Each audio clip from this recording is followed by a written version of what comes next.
भारत के प्रधानमंत्री नरेंद्र मोदी यूक्रेन उनका दौरा हालांकि खत्म हो गया है, लेकिन आज वो यूक्रेन में थे, दिन भर यूक्रेन में थे। उन्होंने 3 घंटे यूक्रेन के राष्ट्रपति जेलेंस्की के साथ चर्चा की। यूं तो प्रधानमंत्री नरेंद्र मोदी के विदेश दौरे होते रहते हैं, लेकिन यूक्रेन का उनका दौरा अपने आप में बहुत अहम है, बहुत खास है। और ये यूक्रेन दौरा इसलिए भी खास है क्योंकि इस यूक्रेन दौरे को, प्रधानमंत्री के इस यूक्रेन दौरे को भारत की राजनीति से भी जोड़कर देखा जाना जरूरी है। प्रधानमंत्री जब विदेश में जाते हैं तो वहां से जिस तरह की तस्वीरें आती हैं, जिस तरह से वहां पर उनका सम्मान होता है, दुनिया जिस तरह से उनके स्वागत में पलक पांवड़े बिछाती है, हर भारतीय का सर गर्व से ऊंचा हो जाता है। क्योंकि जो सम्मान होता है वो प्रधानमंत्री नरेंद्र मोदी का नहीं, वो भारत के प्रधानमंत्री का सम्मान होता है। इसलिए हर भारतीय की छाती जो है गर्व से चौड़ी हो जाती है। भारत का झंडा दुनिया में लहराए तो भला किसको गर्व नहीं होगा। और प्रधानमंत्री नरेंद्र मोदी ने हर भारतीय को एक बार फिर गर्व का एक मौका दिया। मैंने कहा यह मौका इसलिए बहुत खास था क्योंकि प्रधानमंत्री उस यूक्रेन में पहुंचे थे जहां 932 दिनों से युद्ध चल रहा है। 2.5 साल हो गए यूक्रेन और रूस के युद्ध को, और यूक्रेन और रूस के युद्ध के दौरान दुनिया के जो नाटो कंट्रीज के कई नेता वहां पहुंचे हैं, लेकिन दुनिया के सबसे बड़े लोकतंत्र के चुने हुए प्रधानमंत्री का वहां पहुंचना एक अलग ही मायने रखता है। और जब आज प्रधानमंत्री नरेंद्र मोदी पहुंचे तो वहां कुछ खास हुआ। 932 दिन से जिस यूक्रेन में युद्ध चल रहा था, आज युद्ध रुक गया। रूस ने यह ऐलान किया कि प्रधानमंत्री नरेंद्र मोदी जब तक यूक्रेन में रहेंगे वॉर नहीं होगी, युद्ध नहीं होगा, एक भी मिसाइल छोड़ी नहीं जाएगी, एक भी गोली नहीं चलेगी। और यही हुआ। प्रधानमंत्री नरेंद्र मोदी जितनी देर यूक्रेन में रहे, युद्ध थम गया। यह अपने आप में बहुत इंपॉर्टेंट है। हालांकि कुछ लोग इसका मजाक बनाएंगे, भारत में कुछ लोग इसका मजाक बनाएंगे कि युद्ध रुका तो नहीं। युद्ध आसानी से रुकते नहीं। दुनिया के बड़े देशों की अपनी अपनी मजबूरियां होती हैं, अपनी अपनी राजनीति होती हैं, अपने अपनी सुरक्षा के उनकी चिंताएं होती हैं। युद्ध रोकना बच्चों का खेल नहीं है। लेकिन जब प्रधानमंत्री नरेंद्र मोदी जाते हैं, उस समय अगर रूस युद्ध रोक देता है तो इसके मायने यह है कि रूस भी इस बात को रिकॉग्नाइज करता है कि भारत जो पहल कर रहा है, भारत के प्रधानमंत्री नरेंद्र मोदी जो पहल कर रहे हैं, उसके मायने हैं। भारत को दुनिया गंभीरता से लेती है, भारत के प्रधानमंत्री को गंभीरता से लेती है। यह उसका एक छोटा सा संकेत है। लेकिन भारत की राजनीति में क्या होता है? भारत की राजनीति में हमने राहुल गांधी को कल सुना था। कल ही राहुल गांधी जब जम्मू कश्मीर में थे, उस जम्मू कश्मीर में जहां प्रधानमंत्री नरेंद्र मोदी की नीतियों के कारण वो रात को 10 बजे भी लाल चौक पर जाकर आइसक्रीम खा रहे थे, वहीं उन्होंने कांग्रेस के कार्यकर्ताओं के बीच बोला कि हमने नरेंद्र मोदी का कॉन्फिडेंस हिला दिया है। राहुल गांधी ने कहा कि नरेंद्र मोदी को देखिए। उन्होंने भारत के प्रधानमंत्री का मजाक उड़ाते हुए कहा कि नरेंद्र मोदी को देखिए, पहले वो छाती तान कर चलते थे, लेकिन हम उनकी छाती ऐसे हो गई है, हमने उनकी छाती को सिकोड़ दिया है। ये कहा राहुल गांधी ने। लेकिन राहुल गांधी को अगले ही दिन भारत के प्रधानमंत्री ने गलत साबित कर दिया। जब युद्ध के बीच भारत के प्रधानमंत्री निडरता के साथ जाते हैं और यूक्रेन उनके स्वागत में पलक पांवड़े बिछा देता है। युद्धग्रस्त यूक्रेन का एक एक नागरिक कहता है कि हमें नरेंद्र मोदी से उम्मीद है कि अगर इस युद्ध को कोई रुकवा सकता है तो नरेंद्र मोदी रुकवा सकते हैं। यूनाइटेड नेशन कहता है कि इस युद्ध को नरेंद्र मोदी रुकवा सकते हैं। यह कॉन्फिडेंस नरेंद्र मोदी में दुनिया का क्यों है, यह समझना बहुत जरूरी है। प्रधानमंत्री नरेंद्र मोदी की इस यात्रा को इस संदर्भ में देखा जाना बहुत जरूरी है। और यह भी जानना जरूरी है कि दुनिया में बढ़ता है भारत का सम्मान, तो विपक्ष क्यों करता है प्रधानमंत्री नरेंद्र मोदी का अपमान। दो टूक में आज हम इस पर चर्चा करेंगे, लेकिन इससे पहले मैं आपको राहुल गांधी को भी दिखाऊंगा और राहुल गांधी को गलत साबित करते हुए तस्वीरें दिखाऊंगा। कहते हैं तस्वीरें झूठ नहीं बोलती। राहुल गांधी का बयान है, लेकिन हमारे पास कुछ तस्वीरें हैं और दुनिया के शीर्ष नेताओं के कुछ छोटे छोटे बयान हैं। उनको सुनिए और उसके बाद देखिए और फिर महसूस कीजिए, ना कंधे झुके हैं ना सर झुका है। कंधे भी हैं तने हुए और सर भी गर्व से ऊंचा है, क्योंकि ये भारत है, ये भारत के प्रधानमंत्री नरेंद्र मोदी हैं। दो टूक में आज इसी पे चर्चा होगी। पहले देखिए ये नजारे।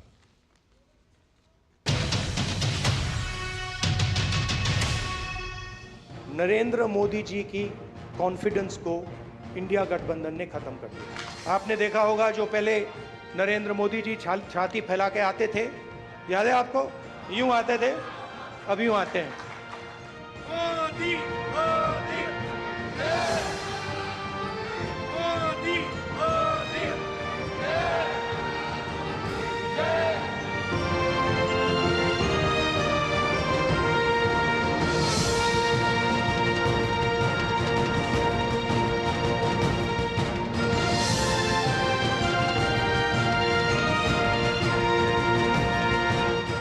the Prime Minister Modi has reached, I think, is the most loved one of all around the world. The most loved one of all around the world.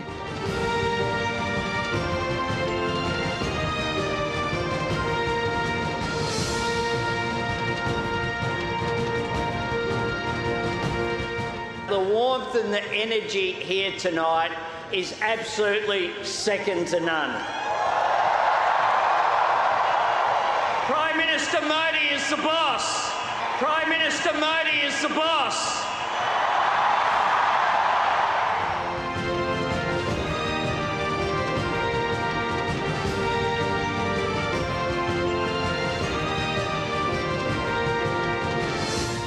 Modi, he's a very wise man, and India has been making great strides in its development under his leadership.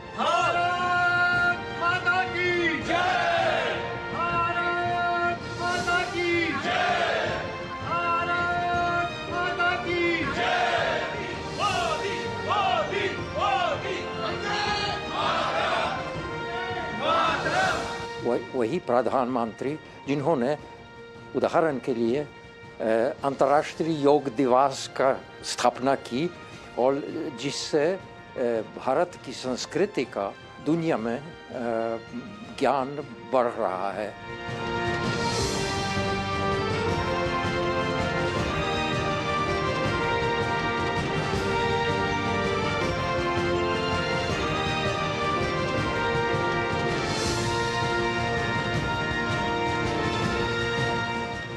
I can say he really wants to do the right thing for India. I am a fan of Modi, so I am a fan of Modi, so.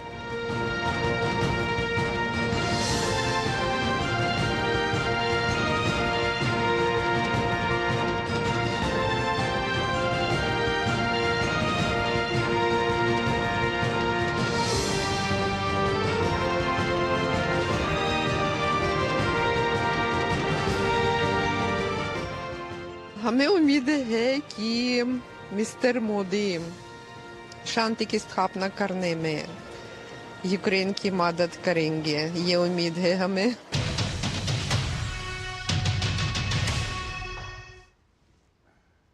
तो दुनिया भारत को कितनी उम्मीदों से देखती है, कितने आदर से देखती है, लेकिन भारत में ही भारत के विपक्ष के नेता कहते हैं कि हमने प्रधानमंत्री नरेंद्र मोदी का कॉन्फिडेंस दिखा दिया। आज दो टूक में इसी पर चर्चा करेंगे कि भारत किस तरह से लगातार बढ़ रहा है और किस तरह से विपक्ष जो है वो भारत में इस तरह की बयानबाजी करता है। इन सब पे चर्चा करेंगे। आज मेरे साथ जो लोग जुड़ रहे हैं, आइए परिचय करवा दो। मेरे साथ आरपी सिंह जी जुड़ चुके हैं, बीजेपी के राष्ट्रीय प्रवक्ता हैं। सरदार आरपी सिंह जी मेरे साथ स्टूडियो में जुड़े हैं। मेरे साथ स्टूडियो में भूपेंद्र धर्माणी जी जुड़े हुए हैं, वरिष्ठ पत्रकार भी हैं और पूर्व सूचना आयुक्त हैं हरियाणा के। मेरे साथ दुष्यंत नागर जुड़े हैं। दुष्यंत नागर राजनीतिक विश्लेषक हैं और राहुल गांधी जी के समर्थक भी हैं। और मेरे साथ जल्द ही समाजवादी पार्टी के प्रवक्ता भी जुड़ेंगे। लेकिन मेरे साथ एक और बहुत खास मेहमान सीधा लंदन से जुड़ रहे हैं, अशोक सज्जनहार जी, भारत के पूर्व सीनियर डिप्लोमेट है अशोक सज्जनहार जी। और मुझे लगता है वैश्विक नीति को लेकर और इन जब प्रधानमंत्री के विदेश दौरों पर उनसे बेहतर वक्ता, उनसे ज़्यादा समझ वाला व्यक्ति कोई हो नहीं सकता। बहुत बहुत शुक्रिया आप सबका। अशोक सज्जनहार जी, आज की डिबेट में आपसे शुरू करना चाहता हूँ। भारत की राजनीति एक तरफ है, छोड़ दीजिए राजनीति हो तो राजनीति होती है, मैं उस पर भी करूँगा। मेरे साथ भारत से जुड़े हुए तमाम मेहमान हैं। मैं आपसे जानना चाहता हूं, आज प्रधानमंत्री नरेंद्र मोदी अब से 1 महीना पहले जाते हैं, जब वो रूस जाते हैं तो रूस में भी उनका ऐसा ही स्वागत होता है जिस तरह से आज यूक्रेन में हुआ। मुझे याद नहीं कि दुनिया का कोई और नेता युद्ध के दौरान युद्ध से जुड़े दोनों देशों के बीच गया हो और दोनों देशों के बीच उसको इतना प्यार और सम्मान मिला हो और दोनों ही देश उम्मीद से उसकी तरफ देख रहे हो, दोनों देशों के नागरिक इस उम्मीद से देख रहे हो कि भैया युद्ध तो यही लोग खत्म कर सकते हैं। शांति का संदेश भारत का यही है। भारत निष्पक्ष नहीं है बल्कि शांति के पक्ष में है, आज प्रधानमंत्री नरेंद्र मोदी ने कह दिया। लेकिन लोग ये कहेंगे युद्ध तो खत्म नहीं हुआ। अगर कुछ घंटे के लिए या प्रधानमंत्री नरेंद्र मोदी वहां मौजूद थे, उस समय अगर युद्ध को रोक दिया गया तो कौन सी बड़ी बात हो गई। इस तरह से लोग ताने भी मारेंगे। कैसे देखेंगे इस घटनाक्रम को? देखिए, मैं भी मुझे आमंत्रित करने के लिए मैं भी अपने नहीं क्योंकि बहुत और लोग हैं अशोक जी 1 मिनट रुकिएगा। अशोक जी 1 मिनट रुकिएगा। कुछ टेक्निकल आपसे जुड़ने में कुछ टेक्निकल जो है आपकी आवाज़ थोड़ा रुक रुक कर आ रही है। मैं उम्मीद करता हूं मेरी टीम जरा इसको ठीक करेगी ताकि हम आपको ठीक से सुन पाएं। लेकिन मैं आता हूं अशोक जी आपके पास, तुरंत आता हूं। जरा अशोक जी की आवाज़ ठीक कीजिए क्योंकि आज उनकी बात बहुत महत्वपूर्ण है। इस बीच अखिलेश कटियार जी भी मेरे साथ जुड़ चुके हैं, प्रवक्ता हैं समाजवादी पार्टी के। लेकिन चलिए दुष्यंत, अशोक जी इससे पहले उनकी आवाज़ ठीक हो, मैं दुष्यंत नागर जी आपके पास आता हूँ। दुष्यंत नागर जी, राहुल गांधी जी ने कल कहा कि हमने नरेंद्र मोदी की छाती जो है वो ऐसे चलते थे, ऐसे हो गई। मैंने तो देखा नहीं, अभी मैं उनके सारे दृश्य देख रहा था, ना सर झुका है ना कंधे झुके हैं। तो फिर ये राहुल गांधी जी को क्यों लगता है कि हमने कंधे झुका दिए, हमने बड़ा तीर मार लिया? चुनावी हार जीत है, चुनाव में थोड़ा सा उनको बड़ी जीत मिली है, बीजेपी की जीत थोड़ी छोटी हो गई है, समझ में आता है। चुनाव में हार जीत होती है और अभी भी हार जीत नहीं हुई, जीत तो उसी तरफ है। फिर भी इस तरह की बातें करना कैसे देखेंगे आप? देखिए, आपने अपने प्रश्न में ही जवाब दे दिया। जो 400 सीटों की बात मोदी जी कर रहे थे, संसद के अंदर खड़ा होके छाती ठोक के कह रहे थे कि एक अकेला सब पे भारी, उसका परिणाम जनता ने मत के द्वारा दे दिया। मोदी जी की जो राजनीतिक शक्ति थी वो कमजोर हुई। आज उनको टीडीपी का सहारा लेना पड़ रहा है, आज उनको जेडीयू का सहारा लेना पड़ रहा है। तो आप राहुल गांधी जी के बयान को इसी जो देश की लोकतांत्रिक व्यवस्था है, चुनावी व्यवस्था है, उसके अंदर तक सीमित करके रखिए। और वो चुनावी कार्यक्रम के लिए वहां गए हुए थे। और लोकतंत्र में तो जी ऐसा होता है। कांग्रेस के प्रधानमंत्री थे डॉक्टर मनमोहन सिंह, उनके लिए भी तो लोग कहते थे, उनकी भी आलोचना इसी तरह भारतीय जनता पार्टी के नेता करते थे। लेकिन अगर भारत का प्रधानमंत्री विदेश में जाता है तो वो भारत का प्रधानमंत्री गया है, उसका सम्मान होगा। वो 140 करोड़ लोगों का प्राइम मिनिस्टर है। वो देश के 65% जो यूथ है, जिसकी तरफ पूरी दुनिया आश्चर्यचकित होकर देख रहा है कि भारत की ये पीढ़ी क्या करेगी, जिसने आईटी के क्षेत्र में लोहा मनवा दिया, जिसके युवा हर क्षेत्र में लगातार रिसर्च में देखेंगे आपके बच्चे कितना रिसर्च में आगे जा रहे हैं। दुष्यंत जी, मेरा सवाल वो नहीं, दुष्यंत जी मेरा सवाल वो नहीं।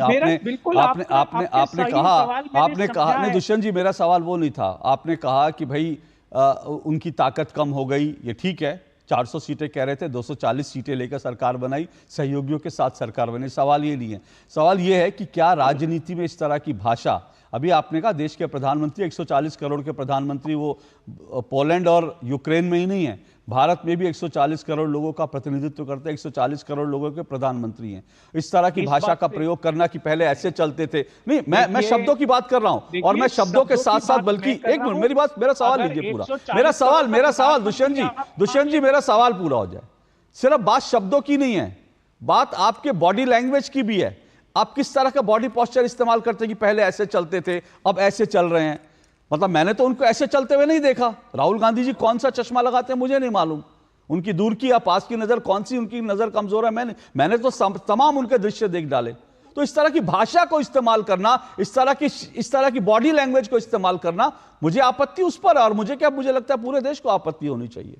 नहीं, अगर आपको आपत्ति है तो भाई फिर आपकी आपत्ति का निवारण तो यही हो सकता है कि चुनाव बंद करा दिए जाएं देश में, प्रधानमंत्री की आलोचना ही नहीं होगी, चुनावी कराने बंद कर दो, सब लोग घर बैठ जाएंगे आराम से। प्रधानमंत्री जी देश में भी 140 करोड़ के प्रधानमंत्री हो जाएंगे, और विदेश में तो होते ही हैं, जब जाते हैं तो भारत का प्रधानमंत्री के रूप में प्रतिनिधित्व करते हैं, ब्रांड एम्बेसडर हैं हमारी संस्कृति के, हमारे देश के, हमारे खिलाड़ियों के, हमारे उद्योगपतियों के। तो फिर तो यही है, फिर तो आलोचना ही ना हो। अगर ऐसा लोकतंत्र आप चाहते हैं, ऐसी व्यवस्था चाहते हैं, देखो जी मैं इसमें कुछ आगे कहीं नहीं सकता। ठीक है, फिर तो अगर आप ऐसी व्यवस्था चाहते हैं जिसमें यह कहा जाए कि प्रधानमंत्री का डंडे से सर फोड़ेंगे, प्रधानमंत्री को पब्लिक डंडे मारेगी, मैं इसको मिट्टी से मैं इसे मिट्टी का ढेला, सुनिए तो सही, मिट्टी का, अगर आप ऐसा लोग, ठीक है, मुझे भी कोई आपत्ति नहीं है सर। मुझे लगता है अगर आप डेमोक्रेसी इस तरह की चाहते हैं जहां पर एयरपोर्ट पे बैठ के नारे लगाए जाए कि मोदी तेरी कब्र खुदेगी, जहां पे यह कहा जाए मर जा मोदी, जहां पे यह कहा जाए मोदी को डंडे मारेंगे, अगर आप ऐसी डेमोक्रेसी चाहते हैं दुष्यंत जी, अगर आप ऐसी डेमोक्रेसी चाहते हैं तो मुझे लगता है देश को तय करना चाहिए कि आप जो डेमोक्रेसी चाहते हैं वास्तव में, अगर आप ऐसी डेमोक्रेसी चाहते हैं जहां कांग्रेस के लोग आके खुलेआम ये कहें कि हम भारत को बांग्लादेश बनाना चाहते हैं, अगर आप ऐसी डेमोक्रेसी चाहते हैं तो बहुत बहुत मुबारक हो आपको, बहुत मुबारक हो आपको। आप इस तरह की डेमोक्रेसी आज ये मत भूलिए सर। दुष्यंत जी मेरी बात सुनिए, ये मत भूलिए। दुष्यंत जी मेरी बात सुनिए, दुष्यंत जी मेरी बात सुनिए। मैं इन शब्दों को, दुष्यंत जी मेरी बात सुनिए, मैं इन शब्दों को इस्तेमाल नहीं करना चाहता, लेकिन आज अगर जो शब्द प्रधानमंत्री नरेंद्र मोदी के लिए कहे जा रहे हैं, कल को वो शब्द राहुल गांधी के लिए भी कहे जा सकते हैं कि राहुल गांधी पहले ऐसे चलते थे, अब देखिए सिकुड़ के चलते हैं। कल को ये भी कहा जा सकता है राहुल गांधी को जो है हम पब्लिक डंडे मारेगी। अगर आप इस तरह की डेमोक्रेसी चाहते हैं तो आपको मुबारक हो। 20 साल से आरपी सिंह जी राजनीति कर रहे हैं, मुबारक हो अगर आप इस तरह की डेमोक्रेसी चाहते हैं। सर डॉक्टर मनमोहन सिंह के लिए क्या क्या नहीं कहा, क्या कहा बताइए ना, क्या कहा, किसने कहा, एक मिनट सर, किसने कहा किसने मनमोहन सिंह के लिए कहा मर जा जैसा शब्द या कब्र खुदेगी, किसने कहा मुझे बताइए। दुष्यंत जी मैं आपको चुनौती दे रहा हूं सर, सुनिए ना, सुनिए ना, नहीं मैं आपको चुनौती दे रहा हूं सर, मुझे एक बार बताइए किसने कहा मनमोहन सिंह जी के लिए कि कब्र खुदेगी, बताइए सर मुझे, मैं बताइए ना किसने कहा कब्र खुदेगी। इन सब का मैं ना समर्थन करता हूं सर, आपके समर्थन करने की बात नहीं है, मैं नहीं करता, आप समर्थन ना करें, मैं तो राहुल गांधी की बात कर रहा हूं, आप समर्थन नहीं करते, राहुल गांधी को समर्थन करते हैं इसका। राहुल गांधी जी ने बिल्कुल नहीं किया, और राहुल गांधी अगर समर्थन नहीं करते तो राहुल गांधी इस तरह के शब्द क्यों कहते? संविधान को मानने वाले व्यक्ति हैं, अगर संविधान का आदर करने वाले व्यक्ति हैं सर। और राहुल गांधी जी ने तो जाके मोदी जी को गले लगाया, गले लगाया और उसके बाद आंख मार दी, गले लगाया उसके बाद आंख मार दी। आपकी डेमोक्रेसी यही है सर कि गले मिलो उसके बाद आंख मार दो, तो अगर आपके लिए डेमोक्रेसी है तो बहुत अच्छी है। RP Singh ji, RP Singh ji democracy है भाई, अगर वो कहता है, कांग्रेस का एक नेता मंच में कहता है और राहुल गांधी खुद कहते हैं कि मोदी को डंडे मारेगी पब्लिक, वो कह रहे हैं डेमोक्रेसी है, डेमोक्रेसी में इस तरह से चलता है। मुझे वो भी याद है सोनिया गांधी जी रामलीला मैदान से कहा था कि सबको सड़कों पर आना पड़ेगा, और उसका शाहीन बाग हो गया था। तो वह तो कांग्रेस की एक पॉलिसी रही है, परंतु दुष्यंत जी आपके नेता ने प्रधानमंत्री जी के कंधों की बात करी। आज पूरे देश को उनके कंधे पर, उनके छाती पर मान है। इतने सारे और दुनिया के नेता गए यूक्रेन पर, कभी युद्ध बंद नहीं हुआ। मेरा चैलेंज ले लीजिएगा, किसी नेता के जाने पर युद्ध बंद नहीं हुआ वहाँ पर, सिर्फ प्रधानमंत्री मोदी जी के जाने पर वहाँ पर युद्ध बंद रहा। रशिया ने कहा हम एक भी बम, एक भी गोली नहीं चलाएंगे वहाँ पर। और आपके नेता की बात कर ले, आपने कहा लोकतंत्र की बात करते हैं, जब वो संविधान में विश्वास करते हैं। अभी समझौता किए एनसी के साथ, और एनसी ने क्या कहा कि धारा 270 और 35 से हम वापस लाएंगे। एनसी ने कहा कि हमको ऑटोनॉमी चाहिए। एनसी ने कहा कि हमें जो आतंकवादी हैं उनके परिवारों को नौकरी देनी है। एनसी ने कहा कि हमने जो पत्थरबाज हैं उन सबको छोड़ना है। एनसी ने कहा कि कश्मीर का एक वापस से ये वाला झंडा, ये आखिरी झंडा है कश्मीर का, ये वाला झंडा हम वापस लाएंगे। कश्मीर में अलग से झंडा फहराएगा, तेलंगाना अलग से झंडा फहराएगा। ये उन्हीं के साथ समझौता किया है। तो दुष्यंत जी, आपकी आंखें थोड़ी शर्म से झुक जानी, अरे रुकिए ना, सुनिए, मैंने आपको टोका नहीं, आपकी आंखें शर्म से झुक जानी चाहिए। बाकियों को मुझे पता नहीं, आप तो गैरत वाले आदमी हैं, आप तो गैरत वाले आदमी हैं और मार्शल कॉम से आते हैं। अगर देश के टुकड़े करने हैं, 370-35 से वापस आना है, कोर्ट के ऑर्डर के बावजूद, कोर्ट ने आदेश दे दिया, उससे कोर्ट पे फैसला आ गया, उसके बावजूद 370-35 से वापस लाना है। अगर आतंकवादियों को छोड़ना है, अगर पत्थरबाजों को छोड़ना है, अगर कश्मीर में अलग से, हाँ नहीं 1950 का पीस स्टेटस भी लेकर आना है, जिसमें कश्मीर का अलग से प्रधानमंत्री होगा। पाकिस्तान से बातचीत भी करनी है, पाकिस्तान से बातचीत, पाकिस्तान के लिए रास्ते भी खोलने हैं, वहाँ के बॉर्डर भी खोलने हैं, ये भी बोला कि बॉर्डर भी खोलने हैं। तो मुझे लगता है कि आप तो गैरत वाले आदमी हैं, आपको तो आज आंखें झुकाकर बात करनी चाहिए थी। आप पूरे, और ये आपके लिए नहीं, देश के जितने भी कांग्रेस के कार्यकर्ता हैं, जितने भी, उनके लिए आज शर्म का विषय है कि उनके नेता ने ऐसी पार्टी के साथ समझौता किया जो कि, सुनिए एक मिनट, सुनिए सर, एक मिनट सुनिए, दुष्यंत जी सुनिए, ऐसी पार्टी के साथ समझौता किया जो तिरंगा लहराने पर 4-4 घंटे पिटाई करती थी लोगों की। मेरी खुद की 4 घंटे पिटाई करी 26 जनवरी 2011 को कि हमने तिरंगा लहराया। और आज उसी जगह पर, इसलिए कंधे ऊंचे और छाती चौड़ी है, आज उसी जगह पर हर घर पे तिरंगा लहराया जाता है। आज उसी जगह पे, एक मिनट रुकिएगा, उसी जगह पे राहुल गांधी आइसक्रीम खाने गए थे अपने पार्टी के लोगों के साथ, उसी जगह पे अपनी बहन के साथ जाकर अपने इसके बर्फ के गोले बनाकर खेलते हैं वहां जाकर। तो ये थोड़ा समझिए आप, और आपको सचमुच कीमती बातें उन्हें बताई, उसके बाद आपको वैसे ही नहीं आना चाहिए था डिबेट पे। कैसे जाएंगे, किस मुंह के साथ डिबेट पे जाएंगे? बोलिए दुष्यंत जी, बोलिए। ओके दुष्यंत जी बोलिए जल्दी से। एनसी का और कांग्रेस का अलायंस होगा, सीटों का बंटवारा होगा, कॉमन मिनिमम प्रोग्राम बनेगा, उसके ऊपर चुनाव लड़ा जाएगा। दुष्यंत जी एक मिनट, दुष्यंत जी एक मिनट, आपको एक मिनट करेक्ट कर रहा हूं। दुष्यंत जी एक मिनट करेक्ट कर रहा हूं, दुष्यंत जी एक मिनट करेक्ट कर रहा हूं।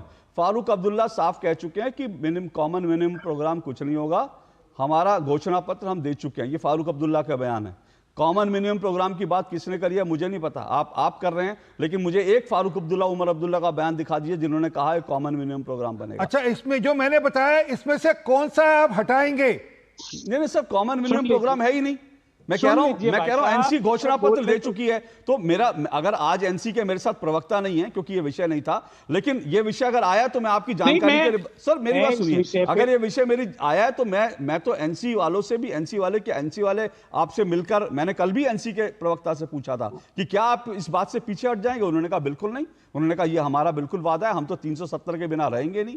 तो फिर कांग्रेस क्या करेगी? कांग्रेस को डिसाइड करना है। जो भारतीय जनता पार्टी आज सुबह से ही बड़ी बड़ी बात कर रही है ना, जिनके पेट में दर्द हो रहा है, उनसे पूछना चाहता हूं, पीडीपी के साथ सरकार बनवाई, 8000 के आसपास पत्थरबाजों को छोड़ा, उन्होंने गड़बड़ करी, उस दिन समझौता तोड़ दिया था। उन्होंने कहा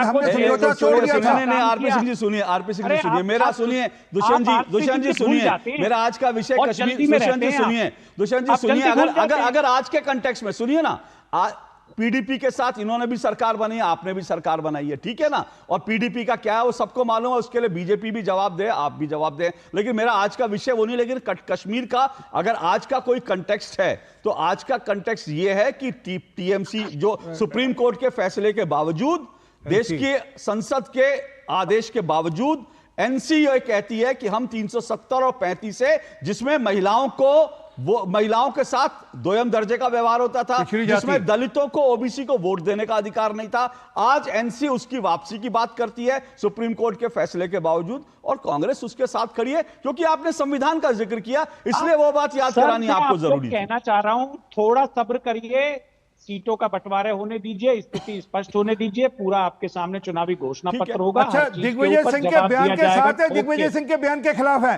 दिग्विजय सिंह ने कहा 370 और 35 से वापस आना चाहिए, उनके बयान के खिलाफ, उनके बयान के साथ है। जो चचा है उनके साथ, उनके खिलाफ है। तो इसलिए कह रहा हूं आज आपको डिबेट पे आना नहीं चाहिए था। आज सबके सब जो कांग्रेस के नेता हैं, कांग्रेस के समर्थक हैं, उनकी आंखें शर्म के खड़े झुक जानी चाहिए कि आप वापस से देश को 1953 में ले जाना चाहते हो, आप कश्मीर को अलगाववाद की तरफ ले जाना चाहते हो। ये फर्क है राहुल गांधी और प्रधानमंत्री मोदी जी में। ओके मैं एक बार फिर आता हूँ आज के विषय पर, एक बार मैं फिर आता हूँ आज के विषय पर। और एक मिनट, आपने मनमोहन सिंह जी का जिक्र किया। मनमोहन सिंह जी ने देश को शर्मसार किया था। एक बार मैं आपको याद दिलाता हूं, शर्मल शेख, अगर आपको याद हो तो सुन लीजिए ना, अरे सुनिए ना, शर्मल शेख याद है आपको? वहां जाकर कहा कि पाकिस्तान हमारी तरह ग्रस्त है आतंकवाद से, जो देश आतंकवाद का स्रोत है वो पाकिस्तान जिसके बाद आतंकवाद से ग्रस्त है। ये माननीय मनमोहन सिंह जी का वहां पर उनका बयान था। ये सर शर्मल शेख में जो समझौता हुआ था उसमें भारत को भी बलूचिस्तान में आतंक फैलाने वाला देश माना गया था।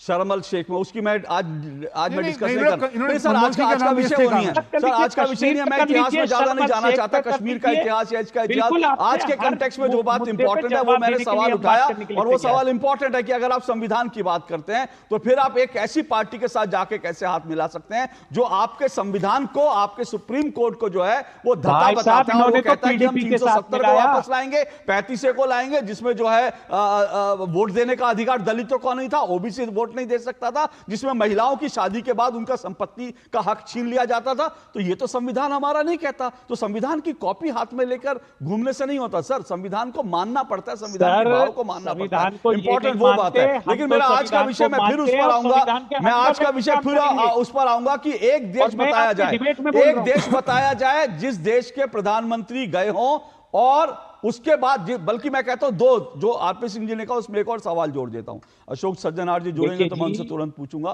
कि आप सब लोग जो हैं, आप सब लोग राजनीतिक, एक मिनट रुकिए ना, रुकिए एक मिनट, आप ही के सहयोगी के पास जा रहा हूं दुष्यंत जी, आप ही के सहयोगी के पास जा रहा हूं, रुकिए एक मिनट। ये हम तो ये पूछ रहे हैं, आप बताइए, चलिए हो सकता है हमारी याददाश्त कमजोर हो।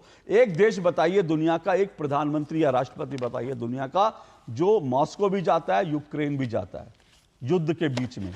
एक देश बताइए जिसके प्रधानमंत्री के जाने पर, जिसके राष्ट्राध्यक्ष के जाने पर युद्ध थम जाता है। एक देश बताइए ना सर।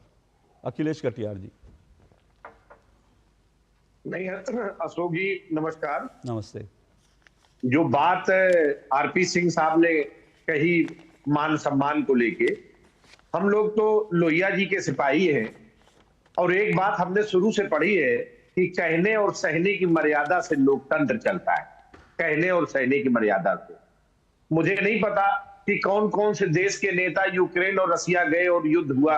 तो भारत के प्रधानमंत्री हैं, अगर भारत के प्रधानमंत्री उस देश में जाएंगे तो मुझे लगता है कि रूस को यह सम्मान करना ही चाहिए। भारत कोई हल्का देश तो थोड़ी है कि अगर वहां पे गए हैं तो आप बमबारी करेंगे। ये भारत देश का सम्मान है, ये भारत के प्रति रूस का जो संबंध और जो रिश्ता ये 75 साल के रहा है, उस 75 साल के रिश्ते का सम्मान है। वो किसी एक व्यक्ति के सम्मान से जोड़ के ना देखा जाए, मेरा ऐसा मानना है तुम जी। और जो कंधे झुकने की बात है, या जो आरपी सिंह कह रहे थे हमारे मित्र हैं कि नजर झुका के बात करनी चाहिए, आपको शर्म आनी चाहिए। इस देश में माननीय मोदी जी के प्रधानमंत्री काल में 1000 किसान शहीद हो गए, इस पे किसी को नजर नहीं झुकनी चाहिए। अरे हमें नहीं पता कि वो वहां यूक्रेन और रसिया कौन कौन के देश के लोग गए, किसके जाने युद्ध रुका, युद्ध शुरू हुआ, लेकिन भारत में पिछड़ी जातियों का हक उत्तर प्रदेश में मारा गया, क्या उसमें नजर नहीं झुकती आपकी? क्या पिछड़ों और दलितों के साथ अत्याचार हो रहा, हक मार लिया गया, किसानों के साथ ये हो रहा है। हम इस देश में जो व्यवस्था चल रही है उस व्यवस्था को बेहतर चलाया जाए। हम मीडिया के साथी हैं, दुनिया में हमारे 180 देशों में हम लोग कहां खड़े होते हैं, भारत की संस्थाएं कैसे मजबूत हो, भारत का आम आदमी कैसे मजबूत हो, और उस काम को मोदी जी नहीं कर पाए अच्छे से, इसलिए 400 से 240 पे आए। जनता ने यह जवाब दिया है। राहुल गांधी जी का कहने का मतलब कोई व्यक्तिगत लेवल पे टिप्पणी करना नहीं है। जो देश की जनता ने मोदी जी को और भारतीय जनता पार्टी को जो नकारा है, और जो 400 का सपना लेके 240 पे समझे, और उसके पीछे जो दलित, पिछड़े, किसान, मजदूर, इस देश में बेरोजगारी का जो आलम बढ़ा है, उस काम को अच्छे से नहीं कर पाने के कारण मुझे लगता है उनकी टिप्पणी है। भारत के प्रधानमंत्री के प्रति हम पूरा सम्मान रखते हैं। इस भारत देश के प्रधानमंत्री की कुर्सी पे जो भी बैठेगा उसको पूरा देश सम्मान करेगा। आरपी सिंह जी जल्दी से रिस्पॉन्ड कीजिए वैसे, लेकिन आरपी सिंह जी इससे पहले रिस्पॉन्ड करें, छोटी सी बात मैं देखिए बार बार कहता हूं और मैं आज फिर कहूंगा, क्योंकि देखिए मुझे लगता है कि नेताओं का काम होता है बयानबाजी करना, प्रवक्ताओं का काम होता है बयानबाजी करना है, लेकिन पत्रकारों का काम होता है फैक्ट्स को फैक्ट की तरह रखना। मैं बार बार कहता हूं, जो 1000 किसान 700 किसान से अब पहले 700 किसान कहा जाता था, अब 1000 किसान, थोड़े दिन बाद जो है घर बैठे बैठे वो संख्या जो है 150 किसान की हो जाएगी। कुछ दिन बाद जो है वो नेताओं का मुंह तो जबान चलाने में कुछ नहीं जाता, कुछ दिन बाद कह दिया जाएगा 2000 किसान, कुछ दिन बाद कह दिया जाएगा 2500 किसान, कुछ दिन बाद पता चलेगा 5000, कुछ दिन बाद कह देगा 50000 किसान। मैं फिर कहता हूं, एक मिनट सर, एक मिनट, मैं आपके बीच नहीं बोला था अखिलेश जी, मैं आपके बीच नहीं बोला था, मुझे अपनी बात कहने का मौका दीजिए। मैं आपके बीच नहीं बोला था, मैं सिर्फ एक पत्रकार का काम है सच को सच की तरह रखना।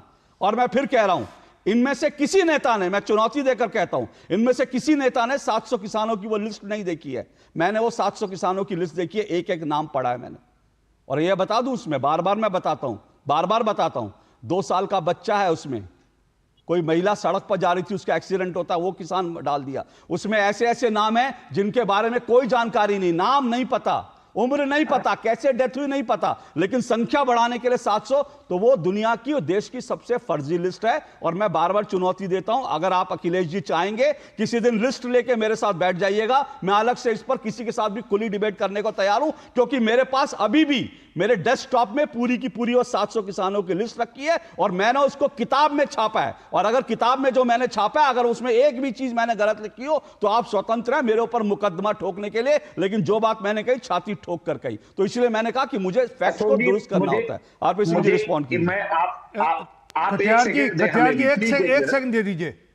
कटियार जी, आपने दलितों की बात करी, कृपा कर जो वहां पर नेशनल कॉन्फ्रेंस ने कहा 370-35 से लेंगे, उसमें तो दलितों का अधिकार मारा जाएगा, उनको वहां वोट देने का अधिकार नहीं बचेगा, उनको नौकरी का अधिकार नहीं बचेगा। कृपा कर 2 अक्षर बोल दीजिए राहुल गांधी के ऊपर भी कि भैया उन्होंने गलत फैसला किया है, नेशनल कॉन्फ्रेंस का गलत मैनिफेस्टो है। और आपने किसानों की बात करी, ये आपके तो लिस्ट साबित करनी पड़ेगी, मेरी लिस्ट नहीं है। 1200 किसानों की डेथ हुई, आत्महत्या की 1200 किसानों ने पिछले 1 साल में कर्नाटका के अंदर, और ये उनकी सरकारी सूची है, मेरी सूची नहीं है।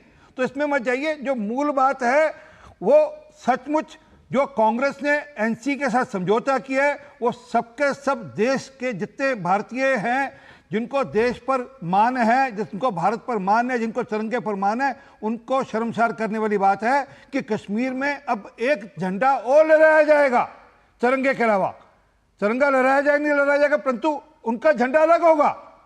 अरे इतने में शर्म आनी चाहिए आपको, बाकी बातों में छोड़ देता हूं आपकी जो आप नौकरी दे रहे हो। ओके, मुझे एक ब्रेक लेना है, लेकिन मैं सिर्फ ये बता दूं, सुप्रीम कोर्ट ने जब आदेश दिया था 370 पे, क्योंकि इसको चुनौती दी गई थी, तब सुप्रीम कोर्ट ने कहा था ये संवैधानिक, जिस तरह से 370 हटाया गया वो संवैधानिक जो एकता है उसको मजबूत करता है। सुप्रीम कोर्ट ने यह कहा था कि संविधान के अनुसार जम्मू कश्मीर को बाकी राज्यों से अलग हटकर कोई उसको स्पेशल स्टेटस हासिल नहीं है। यह भारत की सुप्रीम कोर्ट ने कहा था। भारत की सुप्रीम कोर्ट ने संवैधानिक व्यवस्था की व्याख्या करते हुए कहा था। उसके बावजूद अगर आप संविधान की एक हाथ में कॉपी रखते हैं, दूसरे हाथ में एनसी को पकड़ के रखते हैं, तो फिर सवाल उठता है कि आप कॉपी सही पकड़े हुए हैं या एनसी को सही पकड़े हुए। सवाल तो उठेगा ना जब आप संविधान की बात करेंगे। लेकिन यह चर्चा फिर कभी होगी। लेकिन आज मैं फिर एक बार आऊंगा, यूक्रेन के मुद्दे पर आऊंगा। मेरे साथ भूपेंद्र धर्माणी जी भी हैं और साथ साथ मेरे साथ अशोक सज्जनार। थोड़ा सा दिक्कत हो रही है बार बार उनसे जुड़ने में, लेकिन कोशिश करता हूं ब्रेक के बाद सीधा अशोक सज्जनार जी के पास जाऊंगा। फॉर्मर डिप्लोमेट है, इस यात्रा के मायने वो समझाएंगे। और ये भारत के प्रधानमंत्री का सम्मान है, इसमें कोई दो राय नहीं। लेकिन हमें वो भी दिन याद है जब भारत की प्रधानमंत्री इंदिरा गांधी अमेरिका के राष्ट्रपति के पास गई थी मिलने के लिए, और 2.5 घंटे तक अमेरिका के राष्ट्रपति ने इंतजार करवाया था। हमें वो भी दिन याद है जब भारत के प्रधानमंत्री को पिछली पंक्ति में कहीं खड़ा कर दिया जाता था वैश्विक मंचों पर। तो ये भारत का सम्मान अगर है, बिल्कुल है, लेकिन भारत का सम्मान बढ़ा भी है। इस बात को यकीन रखिए, इस बात को भी स्वीकार कीजिए। आऊंगा इस छोटे से ब्रेक के बाद। भारत में सालाना हजारों लोग हाथी पांव नाम की बीमारी की चपेट में आकर जीवन भर के लिए अपाहिज हो जाते हैं। हाथी पांव एक मच्छर के काटने से फैलता है। हाथी पांव का कोई इलाज नहीं है। साल में सिर्फ एक बार सरकार द्वारा दी हुई मुफ्त दवाएं खाएं और इस बीमारी से अपने आप को और अपने परिवार को बचाएं। 10 अगस्त को हाथी पांव से बचाव की दवा अवश्य खाएं। अपने आप को और अपने परिवार को इस दर्दनाक बीमारी से बचाएं। भारत सरकार द्वारा जनहित में जारी। अरे क्या हो गया, पूरा का पूरा गांव यहाँ आ गया। भैया इसी हाथ से चारा खिलाते हो, तभी तो आपके गाय भैंसों की ब्याज सबसे ज्यादा है। पगले, ये चमत्कार इस हाथ का नहीं, हाथ में जो कपिला पशु आहार है उसका है, जो पशुओं की सेहत अच्छी रखता है और ब्याज भी बढ़ाता है। कपिला देश का नंबर 1 पशु आहार। बात जब पीढ़ियों के लिए बनने वाले घर की हो तो जिम्मेदारी बड़ी हो जाती है। गैलेंट समझता है ये जिम्मेदारी। अब डबल एम रिब्स के साथ गैलेंट एडवांस TMT रीबार, निर्माण का रियल हीरो। मुथूट फाइनेंस से गोल्ड लोन लेते हुए कोई डाउट नहीं है, क्योंकि यहाँ है पूरी ट्रांसपेरेंसी, 100% भरोसा और सुरक्षा। तभी तो मुथूट फाइनेंस है भरोसा इंडिया का। तो गोल्ड लोन लेने के लिए कॉल करें 1-800-313-1212।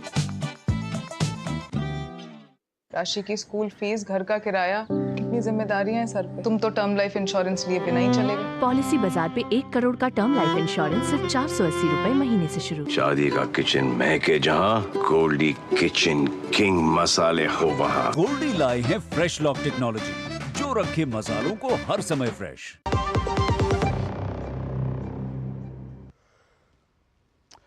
दो टूक आप देख रहे हैं। दो टूक में आज हम चर्चा कर रहे हैं, कंधे भी हैं तने हुए, सर भी गर्व से ऊंचा है। हम ऐसा इसलिए कह रहे हैं क्योंकि आज भारत के प्रधानमंत्री नरेंद्र मोदी यूक्रेन के दौरे पर थे और यूक्रेन में वो जितनी देर रहे, मॉस्को ने ऐलान किया कि जब तक भारत के प्रधानमंत्री नरेंद्र मोदी यूक्रेन में हैं तब तक युद्ध नहीं होगा। और अब तक पहली बार ऐसा हुआ है कि किसी देश के राष्ट्रीय अध्यक्ष जहां यूक्रेन गए और रूस ने युद्ध को रोक दिया। इतना ही नहीं, यूक्रेन के तमाम राष्ट्रपति, यूक्रेन के जो हैं तमाम लोग जो हैं, और इसके साथ साथ UN ने भी कहा है कि भाई भारत से हमें उम्मीद है, भारत इस युद्ध को ख़त्म करवा सकता है। और 1 महीने पहले भारत के प्रधानमंत्री नरेंद्र मोदी मॉस्को भी गए थे, और जब वो मॉस्को गए थे तब यूक्रेन ने निराशा जताई थी, जेलेंस्की ने निराशा जताई थी। लेकिन आज प्रधानमंत्री नरेंद्र मोदी ने जब जेलेंस्की के कंधे पर हाथ रखा तो जैसे उनको बड़ा ढांढस मिल गया और उन्होंने बहुत उम्मीद भरी निगाहों से भारत को देखा है।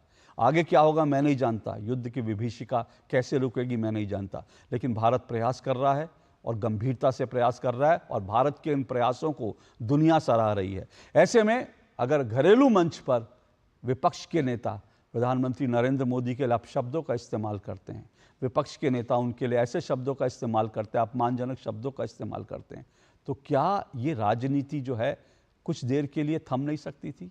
क्या ये जो इस तरह के शब्द हैं, क्या भारत के प्रधानमंत्री के लिए इस तरह के शब्दों का इस्तेमाल करना सही है? इन सब पे चर्चा कर रहे हैं। 5 मेहमान मेरे साथ जुड़े हुए हैं। RP सिंह जी BJP से, दुष्यंत नागर राजनीतिक विश्लेषक हैं और राहुल गांधी जी के समर्थक हैं, अखिलेश कटियार जी समाजवादी पार्टी से मेरे साथ हैं, भूपेंद्र धर्माणी वरिष्ठ पत्रकार हैं और अशोक सज्जनार मेरे साथ जुड़े हैं लंदन से सीधा, वरिष्ठ राजनयिक हैं। अशोक जी, मैं कोशिश कर रहा हूँ आपको फिर से कनेक्ट करने की।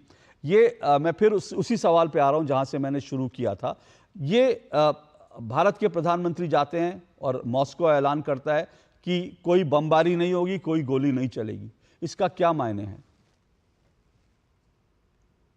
जी, मैं समझता हूँ कि बहुत महत्वपूर्ण बात है जो प्रधानमंत्री मोदी जाते हुए वहां पर यूक्रेन के और रूस के जो दोनों देश हैं, दोनों नेता हैं, उन्होंने ऐलान किया है कि आपको गोली नहीं चलेगी, कोई बमबारी नहीं होगी। आपको याद होगा अशोक जी, ये पहली मर्तबा नहीं हुआ है। भारत ने पहले भी रूस और यूक्रेन का युद्ध रुकवाया था जब हमारे वहां से छात्र, हमारे वहां से नागरिकों ने निकलना था, तो तब प्रधानमंत्री मोदी ने बात की थी रूस में वहां के राष्ट्रपति पुतिन से और यूक्रेन में वहां के राष्ट्रपति वोलोदिमीर ज़ेलेंस्की से। और जब तक हमारे छात्र वहां से निकल रहे थे उन्होंने वहां का युद्ध रुकवा दिया। दोनों देशों ने युद्ध रुकवाया। हमारे जो छात्र थे वो आसपास के 5 देशों में चले गए। 5 के 5 देशों ने भारत की सहायता की। जो हमारे छात्र और हमारे नागरिक बिल्कुल कुशल घर में हमारे भारत आ गए। मैं ये कहना चाहूँ, देखिए जो अंदरूनी राजनीति तो एक जगह है, वो जैसे होती है वो होती है, परंतु मैं समझता हूं जो भारत का जो कद है पिछले 10 सालों में, बहुत तेजी से ऊपर हुआ है और बहुत अच्छे कारण से, क्योंकि एक तो अगर हमारी अपनी अर्थव्यवस्था को देखा जाए इस नीतियों की वजह से है, क्योंकि पिछले साल में हम देखें हमारी अर्थव्यवस्था 10 साल में हमने की है। उसके पहले 10 साल में अगर देखें तो हमारी अर्थव्यवस्था 11वें नंबर पर और उसके बाद 10 साल के बाद वो 10वें नंबर पर पहुंची। अब अशोक जी, मैं माफ़ी चाह रहा हूं, मैं आज आपसे ज़रूर बात करना चाहता हूं लेकिन बार बार टेक्निकल प्रॉब्लम आ रही है, उसके कारण हम आपको बिल्कुल सुन नहीं पा रहे हैं। भूपेंद्र धर्माणी जी। देखिए, मुझे ये लगता है जो विषय आपने अभी शुरू किया था उसमें जो राजनीतिक पार्टियों से जुड़े मित्र हैं उन्होंने इस मुद्दे से हटकर और जो घरेलू मुद्दे हैं उनके ऊपर चर्चा शुरू कर दी। ये सच्चाई है कि देश के अंदर इस समय जो भाषा का संयम है वो दिन प्रतिदिन ख़त्म होता जा रहा है और गिरता जा रहा है। और ये भी सच्चाई है कि जब विदेश यात्रा पे हमारा नेतृत्व गया हुआ है, जैसे ये अभी कह भी रहे थे कि ये सम्मान जो है पूरे देश का सम्मान है, तो उनको ये समझना चाहिए कि जब देश का नेतृत्व विदेशी भूमि पर है और इतने महत्वपूर्ण इशू को लेकर वहाँ पर है, जहाँ पर कि यूएन भी उनकी तरफ आशा भरी निगाह से देख रहा है, जो दोनों देश लड़ रहे हैं वो भी दोनों उनकी तरफ आशा भरी दृष्टि से देख रहे हैं, तो ऐसे में कम से कम इस प्रकार की भाषा का उपयोग नहीं होना चाहिए। दूसरी बात यह है कि आप अगर देखें पिछला इतिहास उठाकर, तो जो ये संयम विदेशी नीति को लेकर, विदेश नीति को लेकर हमारे नेताओं ने आज तक अपनाया है, आप चाहे देख लीजिए जब बांग्लादेश आज़ाद हुआ था, अलग किया गया था, तो इंदिरा जी को अटल जी ने क्या कहा था पार्लियामेंट के अंदर, नरसिम्हा राव ने उनके नेतृत्व में पूरा का पूरा डेलीगेशन भेजा और अटल जी ने विदेशी भूमि पर लोगों को किस प्रकार जवाब दिए हैं, ये भी एक इतिहास है आपके सामने है कि हमारा अंदरूनी मामला है, हम अपने आप निपट लेंगे। ये सारी ऐतिहासिक चीज़ें हैं। आज की डेट में जब 1-1.5 महीना पहले रशिया का राष्ट्रपति जो हैं उनके साथ आमने सामने बैठकर हमारा प्रधानमंत्री, हमारा नेतृत्व सीधा कहता है कि भारत की जो नीति है वो, जैसे अभी आपने कहा कि शांति की नीति है और कोई भी समस्या का हल जो है, किसी भी प्रकार की समस्या का हल युद्ध नहीं है, शांति के लिए डायलॉग आवश्यक है, अक्रॉस दी टेबल बैठकर समस्या का हल किया जा सकता है। और वहाँ पे सीधी बातचीत में जो उनको आशा बंधी है, उसके बाद आप देखिए ना कि अभी जून में जो G7 की मीटिंग हुई थी उसके अंदर अपना यूक्रेन के जो राष्ट्रपति हैं उनके निमंत्रण पर गए और 7 घंटे की सिर्फ यूक्रेन की यात्रा के लिए रेल यात्रा को उन्होंने 20 घंटे स्वीकार किया। ये शो करता है कि वो अंतर्राष्ट्रीय स्तर पर इस एक भयंकर जो युद्ध चल रहा है 2.5 सालों से, आप ये देखिए कि उनको लगता है कि उधर से भी आशा की किरण उनकी तरफ उनको देख रही है, इधर से यूक्रेन भी उनकी तरफ आशा भरी दृष्टि से देख रहा है। तो ऐसे माहौल में उन्होंने जाकर वहाँ पे जो चर्चा की है और जिस प्रकार आपने अभी चर्चा की वे चित्रों में भी देखा है, जब उन्होंने उनको गले लगाया तो आपने देखा होगा यूक्रेन के राष्ट्रपति का जो एक आशा भरी दृष्टि से जो चेहरा वो तो है ही है, साथ में उनका वो इमोशनल होना भी सामने नजर आ रहा है। ऐसे माहौल के अंदर मुझे लगता है कि भाषा का संयम अपेक्षा की जानी चाहिए, लेकिन राहुल जी तो विदेशी भूमि पर जाके ही जिस प्रकार की भाषा का उपयोग करते हैं आपको मालूम है। और मुझे ये लगता है कि अब समय आ गया है कि जब हमें ये जो नैरेटिव आप जब चुनाव में हैं तो नैरेटिव आप निकालने की कोशिश करते हैं, उस नैरेटिव को जैसे भी जनता लेती है उसके लिए आप एक सीमा निर्धारित कीजिए। जब आपका नेतृत्व, जब आप कहते हैं, आप आज बताइए कि मैंने बहुत अभी पिछले दिनों में कश्मीर में था, वहाँ के लोग कहते हैं कि यहाँ का जितनी भी केंद्र सरकार से राशियाँ आई हैं वो 3 या 4 परिवारों में वितरित हुई हैं, क्योंकि भारत के कानून वहां पर तो ऑडिटर जनरल भारत के जो है वहां पर जांच नहीं कर सकते। मैं जिस आयोग में रहा हूं वहां पे आरटीआई लागू नहीं होता था। आपके सामने बहुत सारे कानून है जो वहां पे लागू नहीं होते थे। मेरा ये कहना है कि अगर कोई चीज सार्थक हुई है तो उसको सहजता से स्वीकार किया जाना चाहिए। और यूनानिमसली ये रेजोल्यूशन पास हुआ है संसद के अंदर कि कश्मीर अभिन्न अंग है भारत का। ऐसे में पाकिस्तान के साथ चर्चा होगी, किस लिए चर्चा होगी? और अगर ये कोई नेता बोलता है तो मेरे को लगता है उसका बहिष्कार किया जाना चाहिए। ओके। अगर आप ये दूसरी बात और मैं कहना चाह रहा हूं, इसमें जोड़ना चाह रहा हूं, जो अभी आपने बात कही कि अगर कोई ये कह रहा है कि बांग्लादेश का हाल हिंदुस्तान में होगा, तो ऐसे नेता को वास्तव में सलाखों के पीछे होना चाहिए, ना कि उसको खुला छोड़कर पब्लिक के अंदर इस प्रकार की भाषा का प्रयोग की आज़ादी दी जानी चाहिए। मेरा ये मत है। लेकिन जो आज आपने मुद्दा उठाया है, मेरा तो सिर्फ ये कहना है कि उसमें भाषा का संयम, कम से कम जब आपका नेतृत्व विदेशी धरती पर है और इतने महत्वपूर्ण मुद्दे को लेकर गया हुआ है, तो इसमें इस्तेमाल किया जाना बहुत आवश्यक है। दुष्यंत जी, भाषा का संयम होना चाहिए, ठीक है, और कम से कम ऐसे समय में जबकि भारत के प्रधानमंत्री विदेशी धरती पर हैं, और मुझे लगता है वो चुनावी सभा तो नहीं थी, वो कार्यकर्ताओं के बीच था, और वो राहुल गांधी जी के पास बहुत सारे और शब्द थे, बहुत सारी और चीज़ें थी, बहुत सारे और प्रतीक होंगे जिनसे वो अपने कार्यकर्ताओं का हौसला अफजाई कर सकते थे। वो स्थान भी श्रीनगर था। हाँ, लेकिन उन्होंने जिन शब्दों का, लेकिन मैं आपसे पूछता हूँ, दिल से पूछ रहा हूँ, कि आपको इस बात पे गर्व नहीं होता कि भारत के प्रधानमंत्री वहाँ पर जाते हैं और मॉस्को कहता है, रूस कहता है कि हम कोई जो है हमला नहीं करेंगे। तमाम पत्रकार जो गए थे उनको ये भी मालूम है कि जब वहाँ पर भारत के नागरिक, जिसका अभी जिक्र किया, भारत के छात्र फंसे हुए थे, और सिर्फ भारत के छात्र नहीं बल्कि उस समय जो है पाकिस्तान के छात्र भी भारत के झंडा लेकर वहाँ से सुरक्षित निकल रहे थे, क्योंकि जहाँ तिरंगा दिख जाता था वहाँ पर वो कोई हमला नहीं करता था।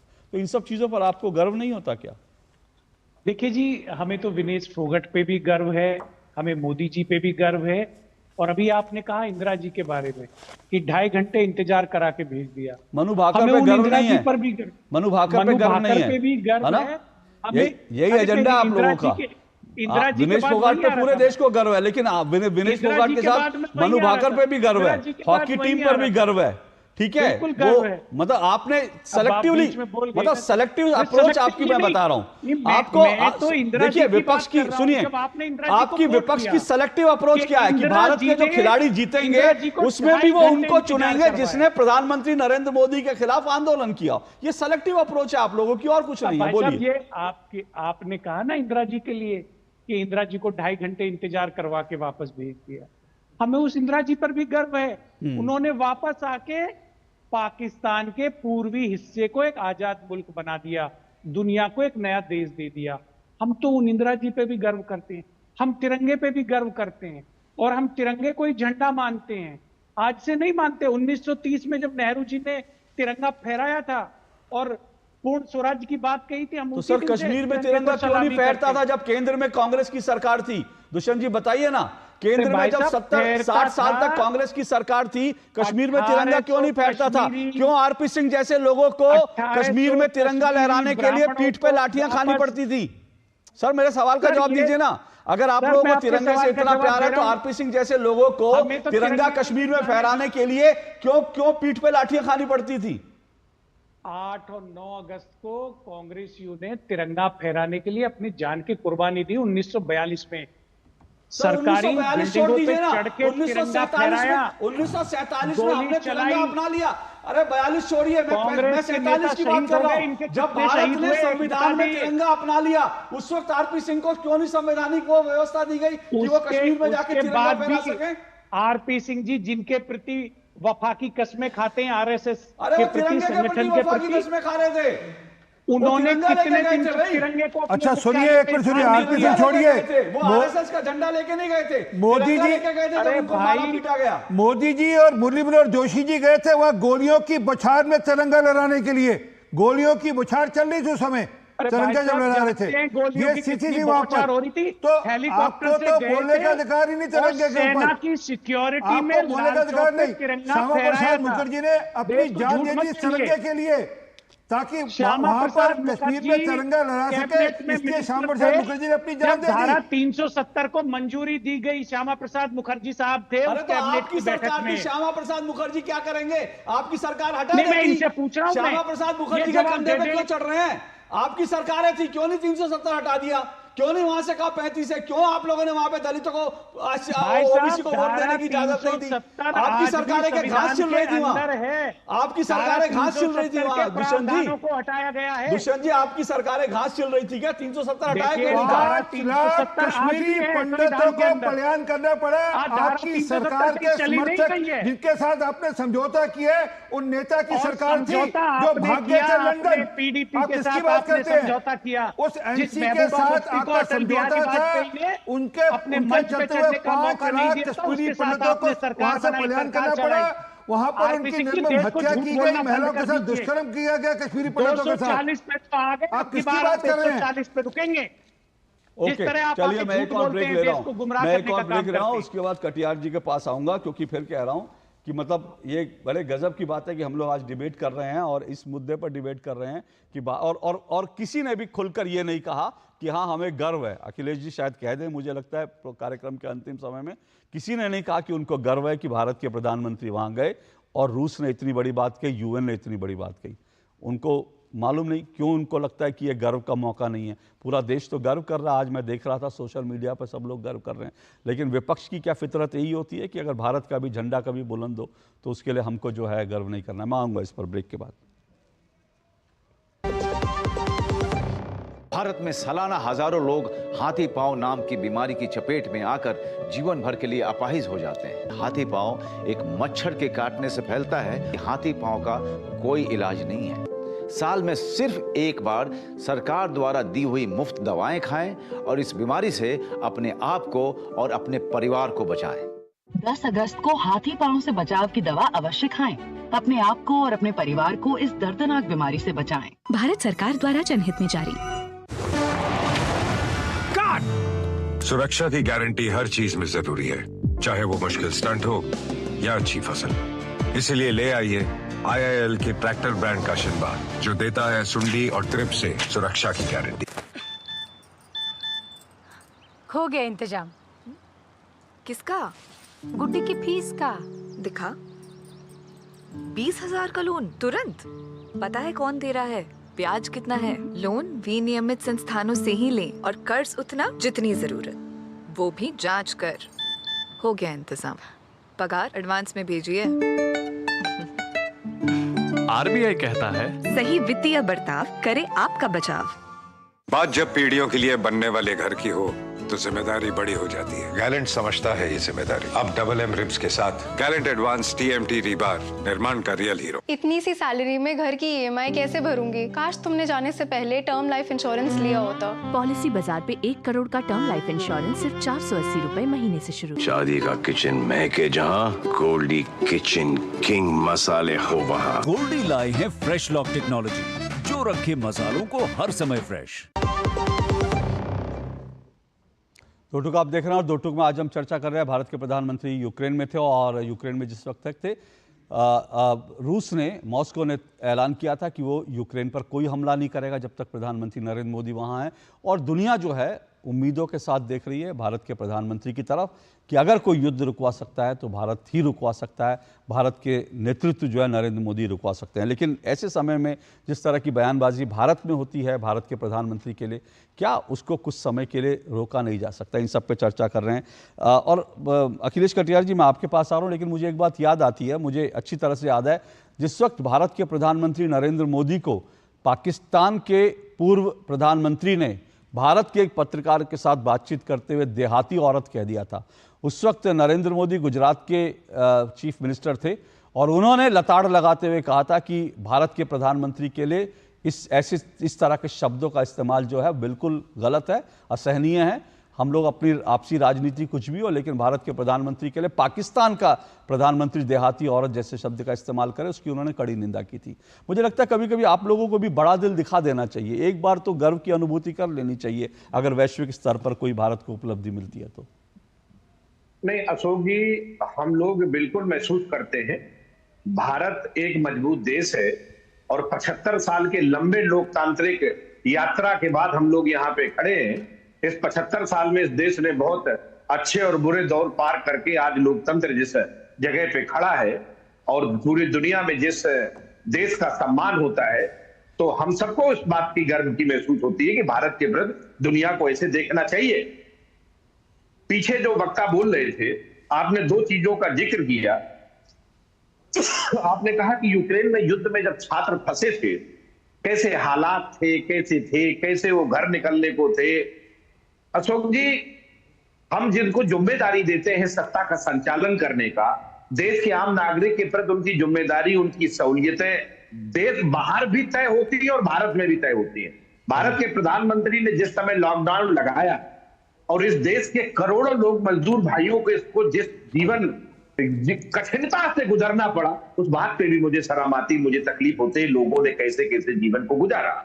भाषण के संयम की जो बात है सुधी, जिस तरीके से पार्लियामेंट इलेक्शन में इस भारतीय जनता पार्टी के बड़े बड़े नेताओं ने जो संयम तोड़े, हमें उस पर भी कई बार शर्म आती है कि बड़े नेताओं को मर्यादाओं में रह के भाषण पे बात करनी चाहिए। और आरपी सिंह साहब वन नेशन वन इलेक्शन की बात लंबे समय से करते हैं। आप 2 राज्यों में इलेक्शन करा रहे हैं और 1-2 राज्य बाकी है, तो इन सब में इकट्ठे कराते। बीजेपी को हार का डर सता रहा है जी। जनता में बीजेपी मेरा आज का विषय नहीं है, ये मेरा आज का विषय नहीं है। वन नेशन वन इलेक्शन जरूर इस पर चर्चा करेंगे। कश्मीर के इलेक्शन की बात कर रहे हैं तो कश्मीर का इलेक्शन संविधान के संदर्भ में आया सर, कश्मीर का जिक्र संविधान के संदर्भ में आया। अच्छा जल्दी से, मेरे पास समय कम है अखिलेश जी। अच्छा एक मिनट अखिलेश जी, आपने कश्मीर का जिक्र कर दिया, मेरे पास समय कम है, बहुत 30 सेकंड में। क्या आप इसके समर्थन में है कि 3500 और 370 की वापसी होनी चाहिए? दलितों को वोट ना मिले इसके पक्ष में है क्या? दलितों को वोट डालने का अधिकार ना मिले? चुनाव करने जा रही है और वहां सर मेरा सवाल क्या था? मेरा सवाल ये था 370 की वापसी। सर आपके इंडी गठबंधन का, अखिलेश जी मेरे पास समय कम है, सुनिए ना अखिलेश जी सवाल बड़ा सीधा सा है। अखिलेश जी सवाल बड़ा सीधा सा है। आपके इंडी गठबंधन की पार्टी है अखिलेश जी, सवाल बड़ा सीधा सा है। आपके इंडी गठबंधन का हिस्सा है नेशनल कॉन्फ्रेंस, और वो संविधान की चिंदी उड़ाने पर तुले हैं। वो कहते हैं 370 को वापस लाएंगे। क्या आप लोग उसके पक्ष में हैं? बस मतलब सवाल पूछो मैथ्स का, पाठ पढ़ाएंगे बायोलॉजी का, यही आप लोगों के साथ दिक्कत है। सवाल पूछा मैथ्स का, पाठ पढ़ाने लगे बायोलॉजी का। क्योंकि आप लोग जो है ना, आप लोग दिक्कत ये है अखिलेश जी, आप लोग जैसी जो पार्टी और नेता है ना, वो ही इस तरह की जो संवैधानिक असंवैधानिक बातें होती हैं उसको बढ़ावा देते हैं।